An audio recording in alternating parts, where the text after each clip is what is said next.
नमस्कार. CRC evolution करताना तुम्ही जेव्हा CRC लॉग इन केल्यानंतर तुम्हाला माझी शाळा सुंदर शाळेवरती तुम्हाला क्लिक केल्यानंतर क्लस्टर इव्होल्यूशन असं येतं. त्यानंतर तुम्हाला एक क्लस्टर सिलेक्ट करायचा आहे कोणताही, आणि जो क्लस्टर तुम्ही सिलेक्ट करताय त्या क्लस्टरचा तुम्हाला युजर आय डी पासवर्ड टाकायचा आहे. तो तुम्हाला ऑलरेडी दिलेला आहे सर्व पासवर्डची लिस्ट. त्यामधले त्या क्लस्टरचा तो पासवर्ड तुम्हाला टाकायचा आहे आणि आपली शाळा आपल्याला ओपन करायची. ही ओपन केल्यानंतर आपल्या शाळेसमोर एक तुम्हाला सर्व शाळांचं हे दिसेल. तिकडे व्ह्यू करायचं आहे. हे व्ह्यू केल्यानंतर तुम्हाला शाळा दिसेल. ह्या प्रत्येक शाळेला तुम्हाला प्रत्येक फील्डला तुम्हाला मार्क्स टाकायचे आहेत.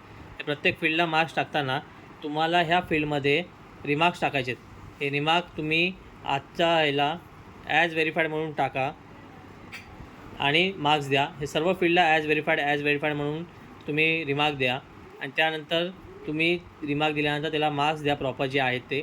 आणि ते झाल्यानंतर तुम्ही ते फायनलाइज करा. आणि त्यानंतर तुम्ही जी भेट दिलेली आहे डेट, ती भेट दिलेली डेट आणि इव्हॅल्युएशन डेट या दोन्हीही तिकडे फिल करा आणि ती शाळा फायनलाइज करा. ही शाळा फायनलाइज करा. त्यानंतर तुम्हाला ती फायनलाइज झाल्यानंतर बॅक केल्यानंतर तुमचं हे सर्व शाळा फायनलाइज झाल्यानंतर तुम्हाला इकडे एक फायनलाइजचं बटन दिसेल. हे फायनलाइजच्या बटनवरती क्लिक केल्यानंतर तुम्हाला तिकडे एक PDF अपलोड करण्यासाठी सांगेल. ती PDF जी तुम्हाला मगाशी मी फोटो पाठवलेला आहे त्या फोटोनुसार किंवा तेच जे आहे कंटेंट, तो कंटेंट तुम्ही हँड रिटन करा. साईन घेऊन स्टॅम्प मारून तो PDF फाईल तुम्ही अपलोड करा.